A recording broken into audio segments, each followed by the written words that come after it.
नमस्कार, आप सभी का स्वागत है हमारे YouTube channel new rise classes में। आइए आज के इस वीडियो में मिशन यूपिटर 2021 के लिए हिंदी भाषा से संबंधित महत्वपूर्ण 30 प्रश्नों पर चर्चा करते हैं, उनका अभ्यास करते हैं। ये प्रश्न परीक्षा की दृष्टि से बहुत ही महत्वपूर्ण होंगे और पूर्व की परीक्षाओं में पूछे भी जा चुके हैं। आइए शुरू करते हैं। पहला प्रश्न है, निम्नलिखित में से कौन सा शब्द भाववाचक संज्ञा के अंतर्गत रखा जाएगा?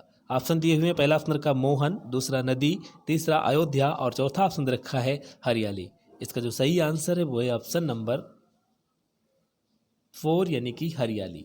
आगे बढ़ते हैं। अगला प्रश्न है, निम्नलिखित में से कौन सा शब्द सदैव स्त्रीलिंग में ही प्रयुक्त होता है? ऑप्शन दिए हुए हैं। पहला ऑप्शन रखा है बुढ़ापा, दूसरा हिमालय, तीसरा बनावट और चौथा ऑप्शन रखा है लड़कपन। इसका जो सही आंसर है वो है ऑप्शन नंबर 3 यानी कि बनावट। आगे बढ़ते हैं। अगला प्रश्न है, पुल्लिंग शब्द है। ऑप्शन दिए हुए हैं। पहला ऑप्शन दे रखा है दया, दूसरा घटना, तीसरा जड़ता और चौथा ऑप्शन रखा है बुढ़ापा। इसका जो सही आंसर है वो है ऑप्शन नंबर 4 यानी कि बुढ़ापा। आगे बढ़ते हैं। अगला प्रश्न है, गीदड़ का स्त्रीलिंग क्या होगा? ऑप्शन दिए हुए हैं। पहला ऑप्शन रखा है गीदड़िया, दूसरा है गीदड़ी और तीसरा ऑप्शन रखा है गीदड़िनी, चौथा ऑप्शन रखा है गीदड़िन। तो इसका जो सही आंसर है वो है ऑप्शन नंबर 2 यानी कि गीदड़ी। आगे बढ़ते हैं। अगला प्रश्न है, गुरु ही शिष्य को ज्ञान देता है, इस वाक्य में प्रयुक्त कारक है? ऑप्शन दिए हुए, पहला ऑप्शन रखा है कर्ता कारक, दूसरा है कर्म कारक, तीसरा करण कारक और चौथा ऑप्शन रखा है संप्रदान कारक। इसका जो सही आंसर है वो है ऑप्शन नंबर 4 यानी कि संप्रदान कारक। अगला प्रश्न है, निश्चय वाचक सर्वनाम है। ऑप्शन दिए हुए, पहला ऑप्शन रखा कोई, दूसरा है क्या, तीसरा यह, चौथा ऑप्शन रखा है कहाँ। इसका जो सही आंसर है वो है ऑप्शन नंबर 3 यानी कि यह। आगे बढ़ते हैं। अगला प्रश्न है, आलस्य शब्द का विश्लेषण क्या है? ऑप्शन दिए हुए हैं। पहला ऑप्शन रखा है आलस, दूसरा है अलस, तीसरा है आलसीपन और चौथा ऑप्शन रखा है आलसी। इसका जो सही आंसर है वो है ऑप्शन नंबर 4 यानी कि आलसी। आगे बढ़ते हैं। अगला प्रश्न है, किस वाक्य में सकर्मक क्रिया है? ऑप्शन दिए हुए हैं। पहला ऑप्शन रखा है बालक पढ़ता है, दूसरा है राम खाना खा चुका, तीसरा गोपाल पानी लाओ और चौथा ऑप्शन रखा है अध्यापक ने लड़के को पढ़ाया। इसका जो सही आंसर है वो है ऑप्शन नंबर 4 यानी कि अध्यापक ने लड़के को पढ़ाया। प्रत्येक वाक्य की समाप्ति पर लगता है। ऑप्शन दिए हुए, पहला ऑप्शन रखा है अर्धविराम, दूसरा है विस्मयादिबोधक, तीसरा है अल्पविराम और चौथा ऑप्शन रखा है पूर्ण विराम। इसका जो सही आंसर है वह है ऑप्शन नंबर 4 यानी कि पूर्ण विराम। अगला प्रश्न है, उच्चारण के समय जीभ की स्थिति के अनुसार स्वरों के कितने भेद किए गए हैं? ऑप्शन दिए हुए, पहला ऑप्शन रखा है 2, दूसरा है 3, तीसरा है 4 और चौथा ऑप्शन रखा है 5।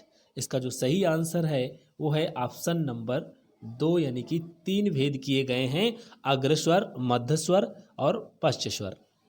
आगे बढ़ते हैं। अगला प्रश्न है, स्पर्श व्यंजनों की संख्या है। ऑप्शन दिए हुए, पहला ऑप्शन रखा है 20, दूसरा है 25, तीसरा है 30 और चौथा ऑप्शन रखा है 35। इसका जो सही आंसर है वो है ऑप्शन नंबर 2 यानी कि 25, का से माँ तक। आगे बढ़ते हैं। अगला प्रश्न है, शुद्ध वर्तनी है। ऑप्शन दिए हुए, पहला ऑप्शन रखा है प्रौद्योगिकी, दूसरा है प्रौद्योगिकी, तीसरा दे रखा है प्रौद्योगिकी और चौथा ऑप्शन रखा है प्रौद्योगिकी। इसका जो सही आंसर है वो है ऑप्शन नंबर 3 यानी कि प्रौद्योगिकी। आगे बढ़ते हैं। अगला प्रश्न है, ट वर्ग में किस प्रकार के व्यंजन हैं? ऑप्शन दिए हुए, पहला ऑप्शन रखा है कंठ्य, दूसरा है तालव्य, तीसरा है मूर्धन्य और चौथा ऑप्शन रखा है दंत्य।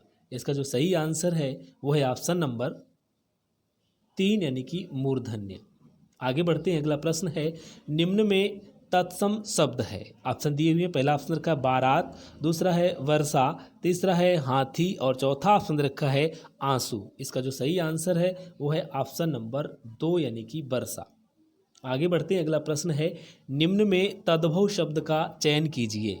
ऑप्शन दिए हुए, पहला ऑप्शन रखा है अश्रु, दूसरा सलाई, तीसरा चिड़िया और चौथा ऑप्शन रखा है वायु।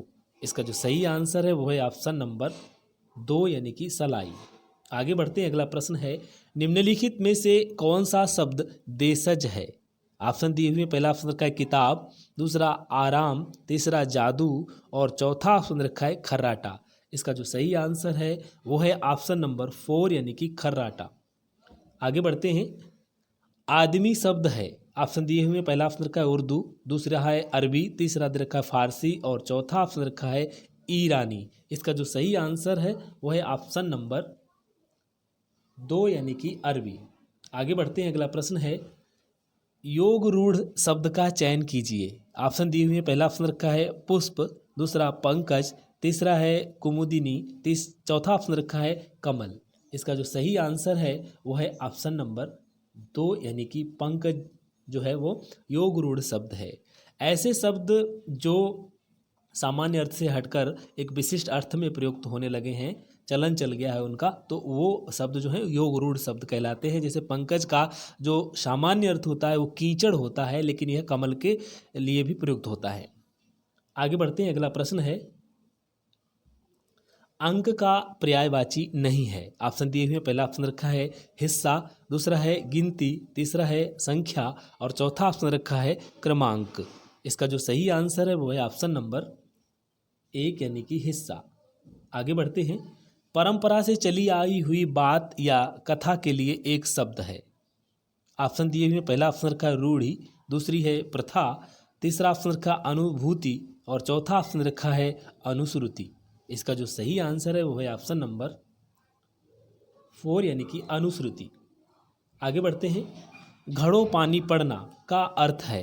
ऑप्शन दिए हुए पहला ऑप्शन रखा है शर्मिंदा होना, दूसरा है अच्छी तरह स्नान करना, तीसरा ऑप्शन रखा है शीतलता प्राप्त करना और चौथा ऑप्शन रखा है स्वच्छता प्राप्त करना। इसका जो सही आंसर है वो है ऑप्शन नंबर 1 यानी कि शर्मिंदा होना। आगे बढ़ते हैं। उत्तीर्ण शब्द में उपसर्ग है। ऑप्शन दिए हुए पहला ऑप्शन रखा है उत्त, दूसरा है उत, तीसरा ऑप्शन रखा उ और चौथा ऑप्शन रखा है कोई उपसर्ग नहीं। इसका जो सही आंसर है वो है ऑप्शन नंबर 2 यानी कि उत, इसमें उपसर्ग होगा। आगे बढ़ते हैं। अगला प्रश्न है शांतिपूर्ण शब्द में प्रत्यय है। ऑप्शन दिए हुए पहला ऑप्शन रखा है ड, दूसरा है ऊर्ण, तीसरा ऑप्शन रखा है पूर्ण और चौथा ऑप्शन रखा है आ। इसका जो सही आंसर है वो है ऑप्शन नंबर 3 यानी कि पूर्ण। इसका जो सही आंसर हुआ ये। आगे बढ़ते हैं। अगला प्रश्न है यथोचित का संधि विच्छेद होगा। ऑप्शन दिए हुए पहला ऑप्शन रखा है यथाव प्लस चित, दूसरा है यथ प्लस योचित, तीसरा है यथा प्लस उचित, चौथा ऑप्शन रखा है यथा प्लस उचित। इसका जो सही आंसर है वो है ऑप्शन नंबर 4 यानी कि यथा धन उचित। आगे बढ़ते हैं। अगला प्रश्न है बहुरूपिया में समास है। ऑप्शन दिए हुए पहला ऑप्शन रखा है कर्मधारय, दूसरा बहुब्रीहि, तीसरा है तत्पुरुष और चौथा ऑप्शन रखा है अव्ययी भाव। इसका जो सही आंसर है वो है ऑप्शन नंबर 2 यानी कि बहुब्रीहि। आगे बढ़ते हैं।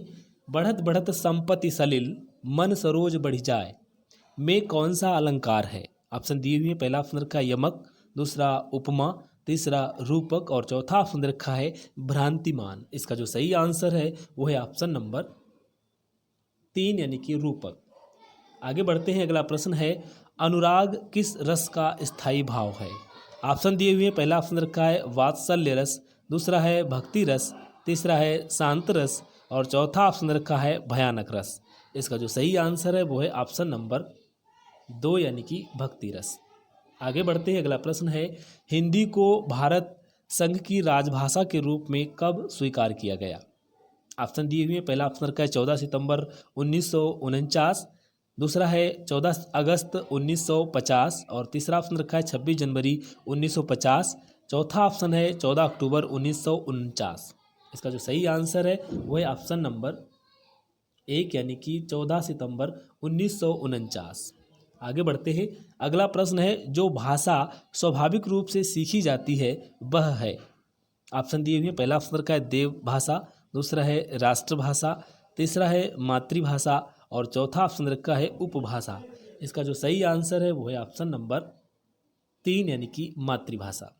आगे बढ़ते हैं। अगला प्रश्न है निम्न में से कौन सा शिक्षण सूत्र नहीं है।